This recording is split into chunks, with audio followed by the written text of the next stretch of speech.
पिछली जंग में बुरी तरह से हार जाने के बाद अहले कुफ्फार ने फिर से फैसला किया कि हम मुसलमानों से दोबारा जंग करेंगे और उन्हें इस बार ज़रूर हराएंगे। उनका ऑब्जेक्टिव ये था कि हम हुज़ूर पाक सल्लल्लाहु अलैहि वसल्लम को इस बार शहीद करके मदीना पर कब्जा कर लेंगे, पर वो नहीं कर सके। उन्होंने तकरीबन 3000 का लश्कर तैयार किया, तो हुज़ूर पाक सल्लल्लाहु अलैहि वसल्लम ने अपने डिफेंस के लिए भी 1000 का लश्कर तैयार किया। अब यहाँ पर मामला भी बदर की ही तरह था, यानी काफरों की तादाद मुसलमानों से 3 गुना ज़्यादा थी। लेकिन इस बार काफरों की फौज में एक यंग लड़का हज़रत खालिद बिन वलीद भी थे।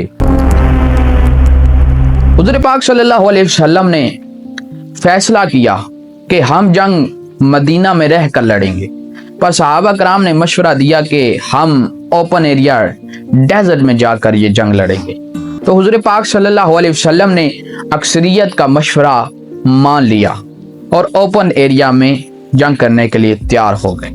हुज़ूर पाक सल्लल्लाहु अलैहि वसल्लम ने फौज को 3 हिस्सों में डिवाइड कर दिया और उनमें से 50 तीर अंदाजों को इस पहाड़ पर तैनात किया और फरमाया कि अगर तुम देखो मुसलमान जीत रहे हैं तब भी तुमने यहाँ से नहीं हिलना, और अगर तुम देखो मुसलमान बिल्कुल हार चुके हैं और उनकी लाशों को चरिंद परिंद नोच कर खा रहे हैं तब भी तुमने यहाँ से नहीं उतरना। यानी हुज़ूर पाक सल्लल्लाहु अलैहि वसल्लम ने क्लियर ऑर्डर दे दिए कि तुमने किसी हालत में यहाँ से नहीं उतरना, जो मर्जी हो जाए। अब दोनों जब कुफार का लश्कर भी वहां पर पहुंच गया तो मुनाफिकों में से जो मुनाफिकों का सरदार था अब्दुल्ला बिन उबई, उसने कहा इनसे लड़ना तो सरासर खुदकुशी है, मैं तो इनसे नहीं लड़ रहा, मैं तो जा रहा हूं। वो अपने 300 साथियों को लेकर वहां से फरार हो गया। अब पता नहीं ये पहले से तयशुदा मामला था कि हम ऐसे जाकर, पता नहीं, इसके बारे में बाद में बात करेंगे। अब दोनों फौजें आमने सामने आ गई। काफिरों की फौज के सेंटर में अबू जहल की जगह अब अबू सुफियान था और उसके लेफ्ट में अबू जहल का बेटा अकरमा और उसके राइट में हज़रत खालिद बिन वलीद। अब जंग स्टार्ट हुई। मुसलमानों को पहले थोड़ी मुश्किल आई, पर सहाबा कराम जल्दी जल्दी से काफिरों को क्रश करते हुए आगे निकल गए।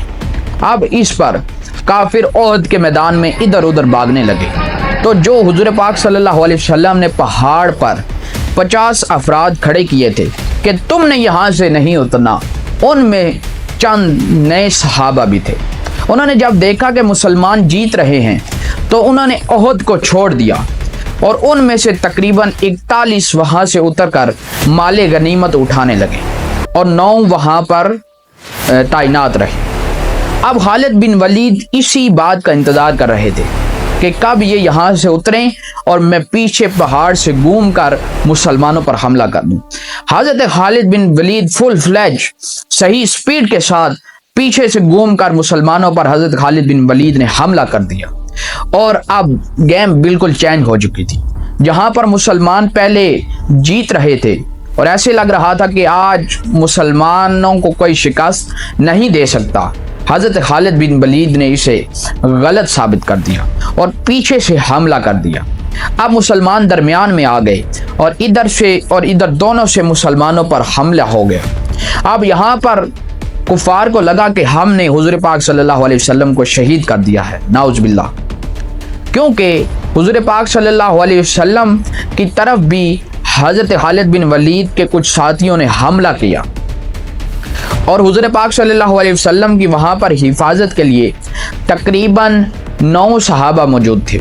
जब उनमें से 7 शहीद हुए तो कुफार को लगा कि हमने, लगता है, मोहम्मद सल्लल्लाहु अलैहि वसल्लम को नाउज़ बिल्लाह शहीद कर दिया है, क्योंकि उन्होंने मुसाब बिन उमैर को शहीद किया था, जिनकी शक्ल काफ़ी हद तक हुज़ूर पाक सल्लल्लाहु अलैहि वसल्लम से मिलती थी।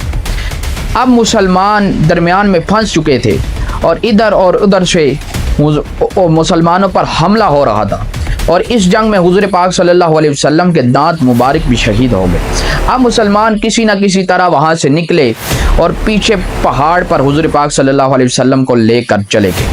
اب جب کفار ان کے پیچھے جانے لگے تو ابو سفیان نے انہیں روک دیا کہ ہمارے گھوڑے ویسے بھی ان کے پیچھا نہیں کر سکتے کیونکہ پہاڑ پر گھوڑے نہیں چڑھ سکتے، اور اگر ہم یہاں سے پیدل جاتے ہیں ان کا پیچھا کرتے ہیں تو یہ تیر ہمیں مار کر ہمیں واصل جہنم کر دیں گے، ہم ان کے پیچھے اب نہیں جائیں گے، ہمارا آبجیکٹو پورا ہو چکا ہے۔ کیونکہ ان کا آبجیکٹو تھا، جیسا کہ میں نے آپ کو پہلے ویڈیو میں بتایا شروع ہوتے ہی، کہ ان کا آبجیکٹو تھا کہ ہم حضور پاک صلی اللہ علیہ وسلم کو شہید کر دیں گے، نعوذ باللہ اور ان کا آبجیکٹو تھا کہ ہم مدینہ پر قبضہ کر لیں گے۔ تو ابو سفیان نے آواز لگائی، اے عمر، کیا حضور پاک صلی اللہ علیہ وسلم شہید ہو چکے ہیں؟ تو اس بار حضرت عمر نے فرمایا کہ نہیں، وہ تو زندہ ہیں۔ تو ابو سفیان اس پر بہت غصہ ہوا کیونکہ وہ چاہتا تھا کہ میں حضور پاک صلی اللہ علیہ وسلم کو آج مار کر اسلام کا چیپٹر کلوز کر دوں۔ کافی ہسٹورین اس کے بارے میں لکھتے ہیں کہ یہ جو جنگ تھی یہ مسلمانوں کی شکست تھی، اور کہیں لکھتے ہیں کہ اس میں حالانکہ مسلمانوں کو بڑا نقصان ہوا پر مسلمان یہ جنگ جیت گئے، کیونکہ کفار کا جو آبجیکٹو تھا وہ پورا نہیں ہوا۔ اور اس جنگ سے مسلمان یہ بھی سیکھے کہ اپنے لیڈر کے حکم کے مطابق چلنا ہے، اس کے بغیر نہیں چلنا۔ اب مسلمانوں نے جب بھی جنگ لڑی تو اپنے لیڈر کے حکم کو مانا۔